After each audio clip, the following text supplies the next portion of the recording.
Hello everyone, welcome to the channel study blooms. और अब हम स्टार्ट कर रहे हैं क्लास 9 मैथमेटिक्स का पहला चैप्टर नंबर सिस्टम से एक्सरसाइज 1.2। एक्सरसाइज 1.1 ऑलरेडी आपको चैनल में वीडियो मिल जाएगी, आप वहाँ से देख सकते हैं। और उसमें हमने डिस्कस किया है रैशनल नंबर्स को, है ना। तो रैशनल नंबर्स को हम जानते हैं, दोज आर द नंबर्स जिनको हम पी बाई क्यू के फॉर्म में लिख सकते हैं। और एक कंडीशन है कि क्यू कभी भी ज़ीरो नहीं होना चाहिए, यानी आपका जो डिनोमिनेटर होता है वो कभी भी ज़ीरो नहीं होना चाहिए। ओके, अब आज से हमें स्टार्ट करना है दूसरे नंबर्स जिनको कहते हैं इर्रेशनल नंबर्स। ओके, देखो रैशनल इर्रेशनल है ना, एक दूसरे का अपोजिट साउंड कर रहा है, तो इनकी डेफिनेशन भी उसी टाइप की है। जैसे ही हम लोग इर्रेशनल नंबर्स के बारे में बात करते हैं, तो इर्रेशनल नंबर्स वो नंबर्स होते हैं जिनको हम पी बाई क्यू के फॉर्म में नहीं लिख सकते। ये जो कंडीशन हमारी यहाँ लग रही है ना, पी बाई क्यू के फॉर्म की कंडीशन, ये कंडीशन यहाँ नहीं लगती। अच्छा, फिर क्या होता है, तो कैसे नंबर्स है जो इरेशनल नंबर्स है। तो अगर हमें बताऊं, जैसे मान लो मेरे पास एक नंबर है √2, ठीक है। अगर मैं इसको खोलना चाहती हूँ, अच्छा देखो पी बाई क्यू के फॉर्म में कोई नंबर कैसे आएगा, तो √2 का तो अगर हम वैल्यू फाइंड करते हैं ये डेसिमल नंबर में होता है। अच्छा, डेसिमल नंबर्स में अगर कोई होता है लाइक 1.66 हमारे पास एक नंबर है, ये एक डेसिमल नंबर है, तो इसको हम लोग रैशनल फॉर्म में कैसे लिख सकते हैं, क्या ये रैशनल नंबर है, नहीं है, और इरेशनल है क्या। तो इसका ट्रिक ये है कि इसके पास डिनोमिनेटर में 1 है, ठीक है।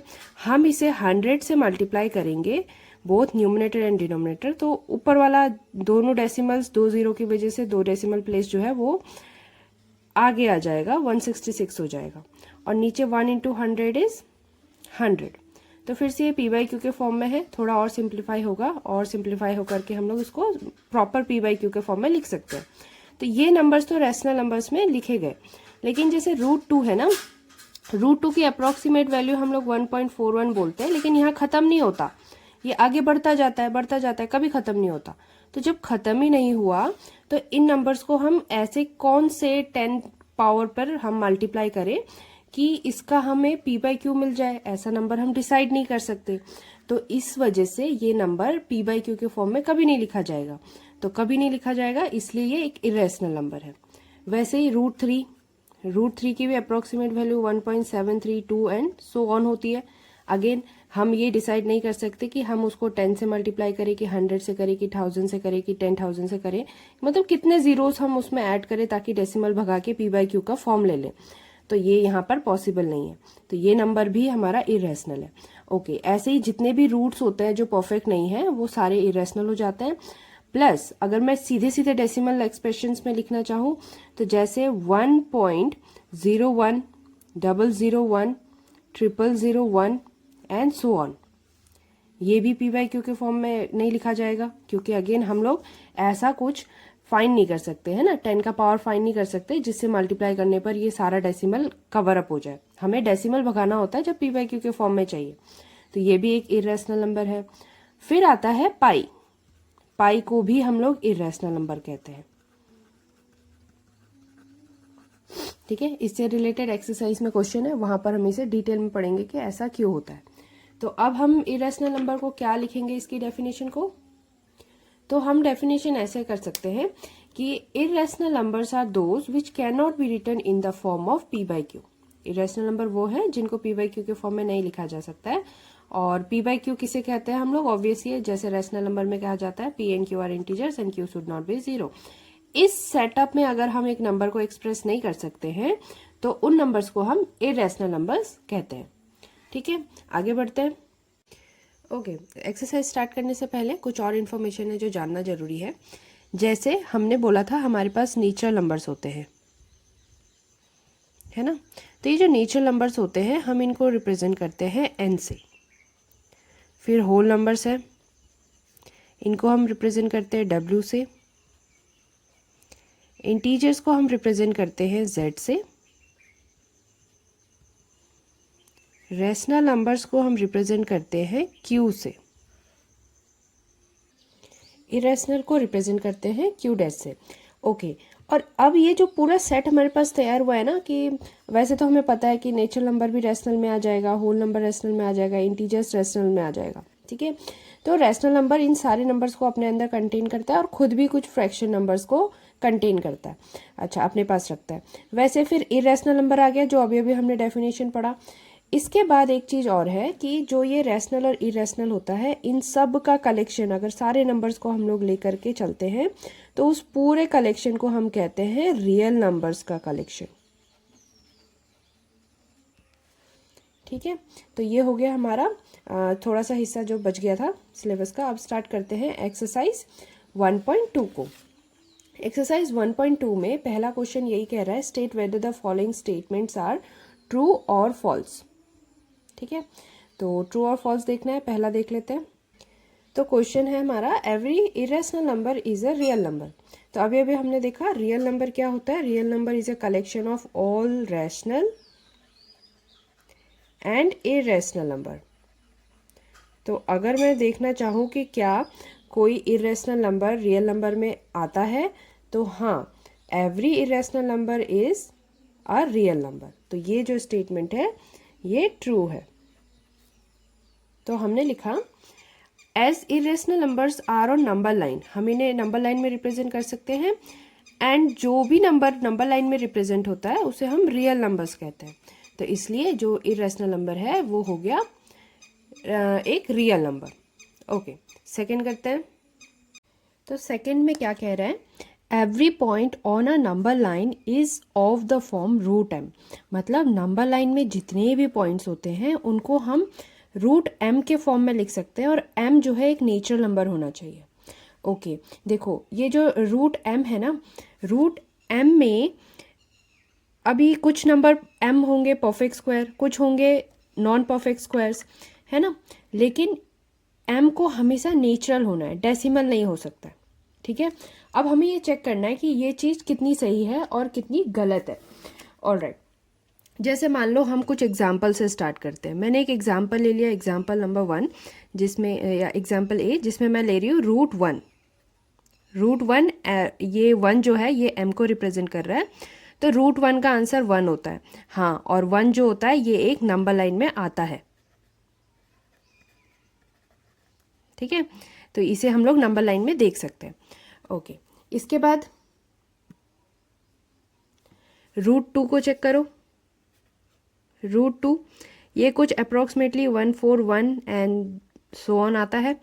ये भी एक नंबर लाइन में हम रिप्रेजेंट कर सकते हैं। नंबर लाइन में मतलब देखो 0 हो गया, 1 हो गया, 2 हो गया, फिर 1 के बीच में भी नंबर्स है ना, बहुत सारे नंबर्स है, इन्फिनाइट नंबर्स ऑफ पॉइंट्स है, इन्फिनाइट नंबर्स ऑफ नंबर्स है। तो वही हम लोग यहाँ पर इसे बोल रहे हैं कि इसे भी हम लोग नंबर लाइन में रिप्रेजेंट कर सकते हैं। ओके, यहाँ पर 2 जो था वो एक नेचुरल नंबर था, है ना, वेरी गुड। ओके, इसके बाद अगर मैं थोड़ा उल्टा सोचूं कि मुझे चाहिए 1.1, ठीक है, नंबर लाइन में 1.1 भी रिप्रेजेंट होता है, मुझे 1.1 चाहिए, तो इसके लिए m क्या होगा, तो m एक्चुअली इसके लिए होगा 1.21। तो 1.21 का जब रूट करते हैं ना तो हमें मिलता है 1.1। अच्छा, ये मुझे पता कैसे चला, क्योंकि 1.1 का जब हम स्क्वायर करेंगे ना तो 11 का स्क्वायर 121 और 2 डिजिट के आगे डेसिमल, तो ये नंबर था। ठीक है, इसका जब भी हम रूट करेंगे तो 1.1 आएगा।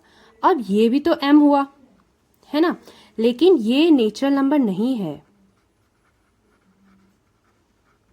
ठीक, जो क्वेश्चन ने कहा था कि m को नेचुरल नंबर होना चाहिए, तो ये नेचुरल नंबर नहीं है। इसका मतलब जो भी हमारा यहाँ पे स्टेटमेंट दिया हुआ है that every number on a number line in the can be written in the form of root m where m is a natural number, ये स्टेटमेंट फॉल्स हो गया।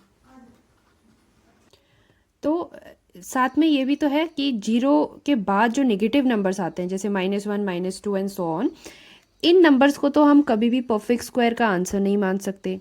मतलब कि कोई नेचुरल नंबर m कभी भी एक नेगेटिव नंबर -2 नहीं देगा। अगर m एक नेचुरल नंबर है तो कभी भी नेगेटिव आंसर नहीं आएगा। एक्चुअली रूट का कभी आंसर नेगेटिव आता ही नहीं है, नेचुरल हो या कुछ और भी हो, है ना, तो ये स्टेटमेंट भी गलत हो जाती है। ठीक है, तो हम बोल सकते हैं also we can't get a negative number for m being a natural number which lies on a number line. ठीक है, इतना जस्टिफिकेशन काफ़ी रहेगा इस वाले क्वेश्चन के लिए। अब पूछ रहा है थर्ड में कि every real number is a irrational number. अच्छा, अगर मैं ना प्रॉपर क्लासिफिकेशन करूं तो मैं लिखूंगी रियल नंबर जो कि collection of all the numbers possible होता है, तो इसी में आता है रैशनल एंड इरेशनल नंबर।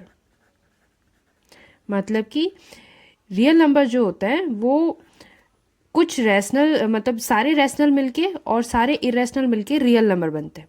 ठीक है, मतलब रियल नंबर में रैशनल नंबर्स भी होते हैं, इरेशनल नंबर्स भी होते हैं। अब क्वेश्चन बोल रहा है कि हर रियल नंबर इरेशनल होता है, मतलब क्या कि किसी भी रियल नंबर को तुम उठाओ तो वो इरेशनल नंबर ही होना चाहिए। लेकिन हमें पता है कि रैशनल नंबर भी रियल नंबर होते हैं, तो अगर मैं 1/2 उठाऊंगी तो ये एक रियल नंबर तो है पर इरेशनल नंबर नहीं है, तो इसका मतलब ये जो स्टेटमेंट है ये फॉल्स है।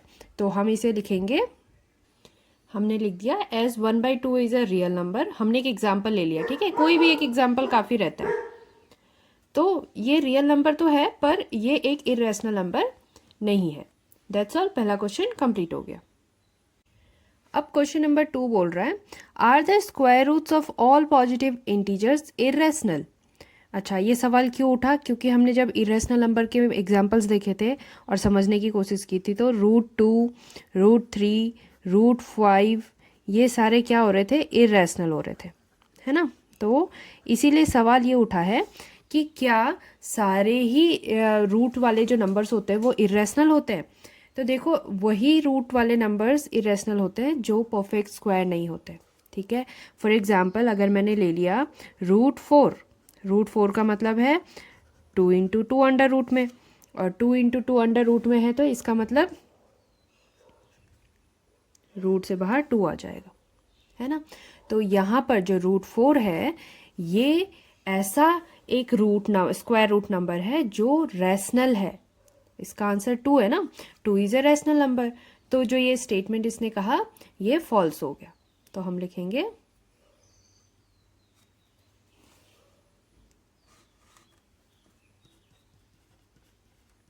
फॉल्स एज स्क्वायर रूट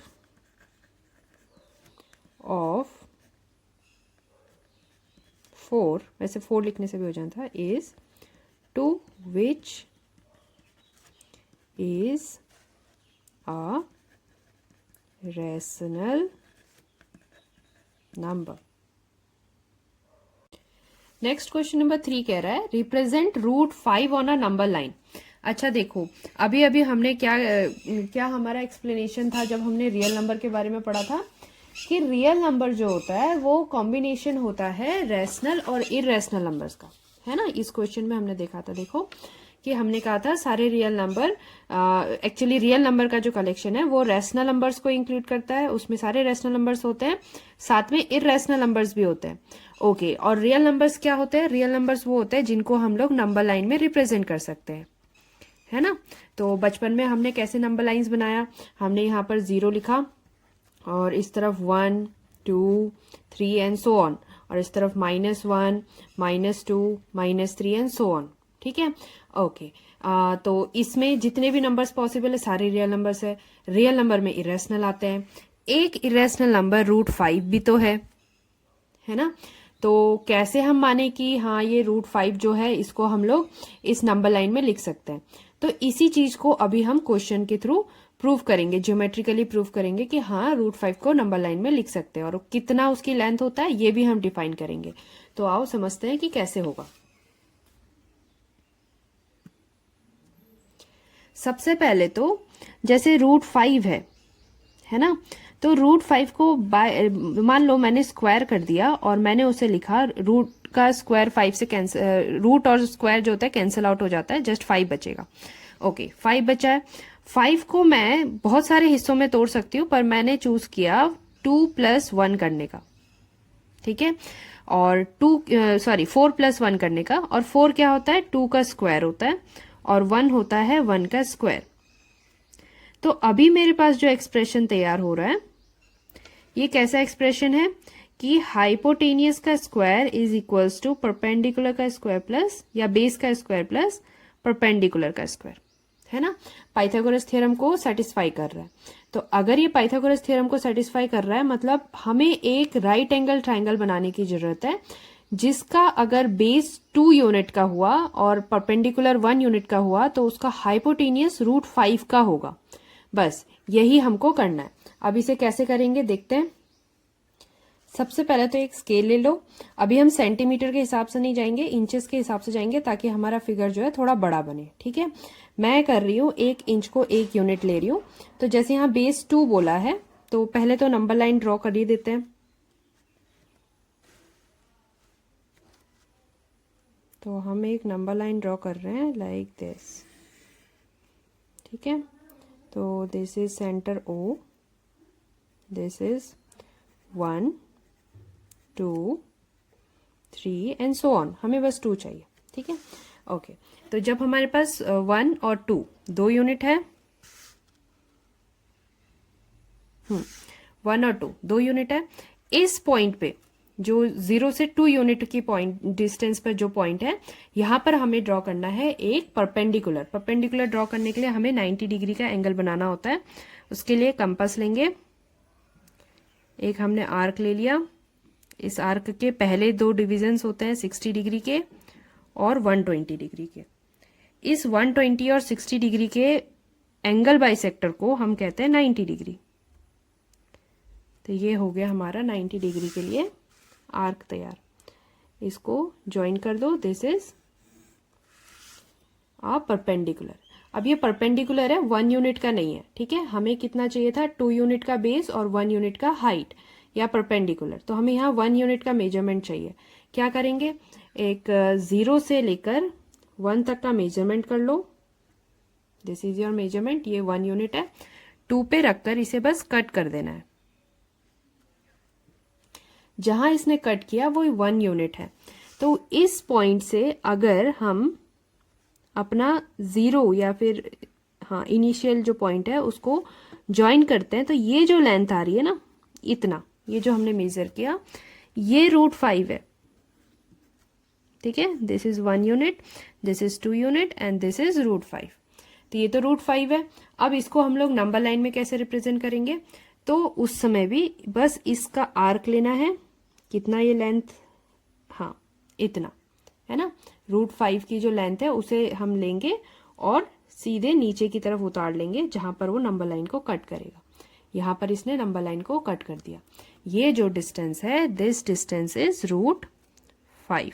यहां से यहां तक का डिस्टेंस, दिस इज योर √5।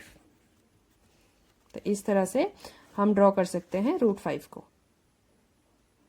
अब क्वेश्चन नंबर 4 में हमारे पास एक्टिविटी है जिसमें हमको एक स्पाइरल जैसा फॉर्म करना है, √2 √3 एंड सो ऑन करके। तो आधा फिगर तो क्वेश्चन में दिया हुआ है, लेकिन बाकी हमको पूरा कंप्लीट अगर करना है तो ये कैसे होने वाला है। तो सबसे पहले तो ये कि हमें √2 बनाना है ना। √2 को नंबर लाइन, मतलब √2 की लेंथ का एक लाइन ड्रॉ करना है। तो हम फिर से वही ट्रिक लेंगे कि हमने इसका स्क्वायर किया तो हमें मिला 2। ठीक है, 2 को हमने क्या करना है, तोड़ कर लिखना है। तो 2 का तो एक ही ऑप्शन है, या तो 2 + 0 या तो 1 + 1। तो 1 + 1 बेस्ट है, जिसमें हम लेंगे 1 का स्क्वायर प्लस 1 का स्क्वायर, और ये कितना हो जाएगा, √2 का स्क्वायर। तो अब अगर मैं पाइथागोरस के हिसाब से इसे अलाइन करूँ तो हाइपोटेनियस का स्क्वायर हो रहा है बेस का स्क्वायर प्लस परपेंडिकुलर का स्क्वायर। यानी जैसे √5 में किया था, √5 करते समय हमने ध्यान दिया था कि हमको बेस 2 यूनिट का रखना है और परपेंडिकुलर 1 यूनिट का रखना है। इस समय हमारे पास बेस भी 1 यूनिट का होगा, परपेंडिकुलर भी 1 यूनिट का होगा, और ऐसे हमारा √2 तैयार हो जाएगा। ओके, उसके बाद हमें √3 को भी यहीं पे बनाना है। तो उसके लिए भी यहीं देख लेते हैं। जैसे √3 है, उसका स्क्वायर करेंगे 3 आएगा। 3 को हम कैसे लिख सकते हैं, 3 को हमें लिखना होगा 2 + 1 में, है ना।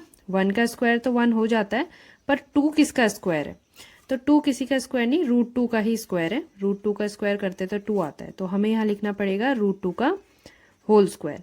यानी जब भी तुम्हें √3 चाहिए इन द हाइपोटेनियस, तो बेस हमारा √2 होना चाहिए और जो परपेंडिकुलर होगा वो फिर से 1 यूनिट का होना चाहिए। तो इसी एक्सप्रेशन को यूज करके हम लोग अपना जो एक्टिविटी है उसे कंप्लीट करेंगे, और जब कंप्लीट हो जाएगा तो जो बनकर आएगा वो एक स्पाइरल जैसा बनेगा। तो चलो देखते हैं कि इसको कैसे बनाते हैं। सबसे पहले √2 बनाने के लिए हमें लेना है एक यूनिट लेंथ।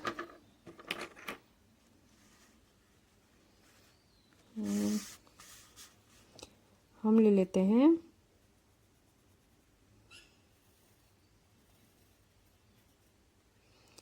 इतना यूनिट, हमने 1 मान लिया। ठीक है, ये कुछ 2.5 इंच है, लेकिन हम इसे 1 मान रहे हैं ताकि हमारा जो आंसर है वो निकलने में आसान हो। एक अच्छा खासा लेंथ भी तो चाहिए ना, बहुत छोटा सा लेंगे तो फिर कंफ्यूज हो जाएंगे। ओके, अब इस पे 1 पर हमें बनाना है परपेंडिकुलर। तो हमने आर्क ले लिया, इधर से कट कर देते हैं 60 डिग्री। पहला आर्क जो होता है 60 का कटता है, फिर उसी आर्क में से दूसरा आर्क काटोगे तो ये कटेगा 20 का, 120 का।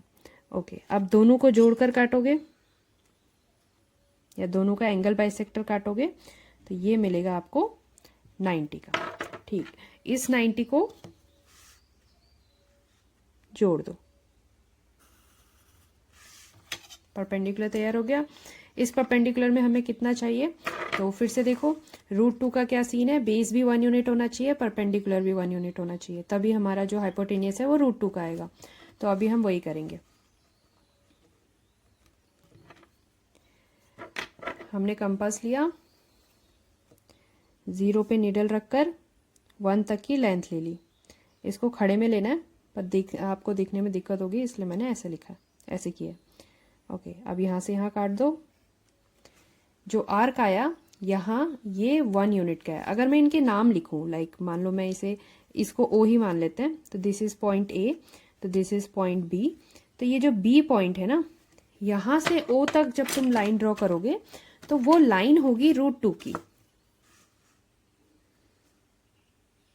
ये जो लाइन है ये √2 का है। ठीक है, दिस इज √2। अच्छा, √2 बन गया। अब √3 बनाने के लिए क्या करना है, तो √3 बनाने के लिए इसी के ऊपर हमें परपेंडिकुलर ड्रॉ करना है, √2 के ऊपर। ऐसा क्यों करना है, देख लो इधर। हमने क्या देखा था कि जब √3 बनाना है तो हमारा जो बेस होगा वो √2 होना चाहिए और जो परपेंडिकुलर होगा वो √1 होना चाहिए। तो जो अभी अभी हमने 1 यूनिट के साथ किया था कि एक 90 डिग्री का लाइन ड्रॉ किया और उसके बाद उसमें 1 यूनिट कट मारा, वैसे ही इस पॉइंट पे B पॉइंट पे अभी हम एक 90 डिग्री का कट मारेंगे और उस पर 1 यूनिट का आर्क काटेंगे। तो चलो फिर से करते हैं। पॉइंट B पे स्ट्रेट लाइन कौन सी है, ये वाली। ठीक है, इस लाइन पे बनाना है हमने। तो इसको हम लोग करेंगे 90 डिग्री। उसके लिए ले लिया एक आर्क। आर्क लेने के बाद पहला कट जो आएगा वो 60 डिग्री का आएगा, दूसरा कट जो आएगा वो 120 का आएगा। इन दोनों का एंगल बाइसेक्टर लेंगे, तो दोनों को फिर से काट दिया है ना, दोनों जहां पर भी काटेंगे वो उनका एंगल बाइसेक्टर होगा। तो ये हो गया हमारा पॉइंट। इन्हें जोड़ दो,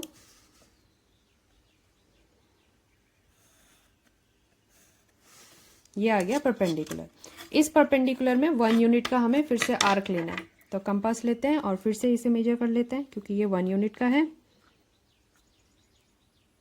दिस इज ऑफ 1 यूनिट। ऐसे करके हम इसे कैलकुलेट कर सकते हैं, स्केल की बार बार जरूरत नहीं पड़ती। और इधर इसे कट कर दिया, सॉरी थोड़ा हिल गया।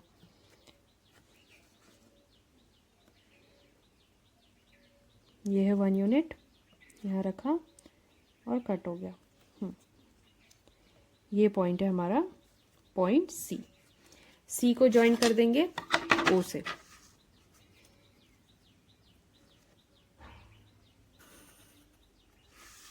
बढ़िया, ये बन गया हमारा √3। ऐसे ही आगे फिर से 90 डिग्री का काटोगे और फिर से हाइपोटेन्यूज जोड़ोगे तो √4 आ जाए। तो अब √4 को बनाना स्टार्ट करते हैं। सबसे पहले तो हमने इसे आगे बढ़ा लिया है, ठीक है, और यहाँ से इस पॉइंट पर फिर से हम एक 90 डिग्री का एंगल बनाने की कोशिश करेंगे। तो ये अप्रोक्सीमेटली एक आर्क तैयार है। ठीक है, तो कंपास लिया, इस पॉइंट से स्टार्ट करेंगे तो पहला कट होगा 60 का, इसके बाद दूसरा कट होगा 120 का। तो ये दोनों कट के इस पॉइंट पर आ रहे हैं। This is 90 degree angle.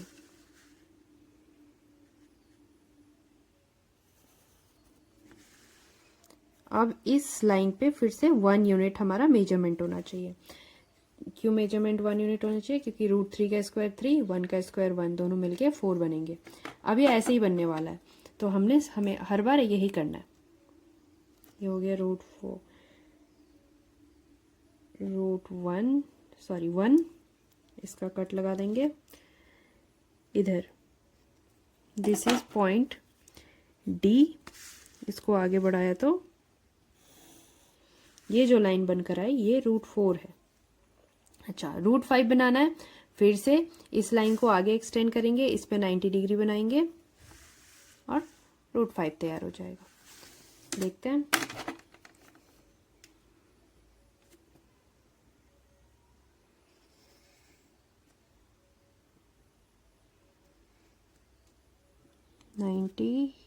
का एंगल ये हो गया। अब इसको जोड़ दो।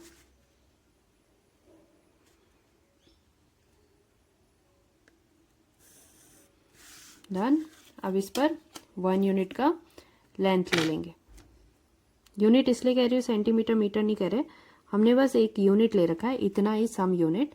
अब वो कितने का है उस पर हमें कोई वो उसका कोई फर्क नहीं पड़ता, बस हमें √5 बनाना है। √5 भी सेंटीमीटर मीटर नहीं है ना, वो जस्ट एक नंबर है।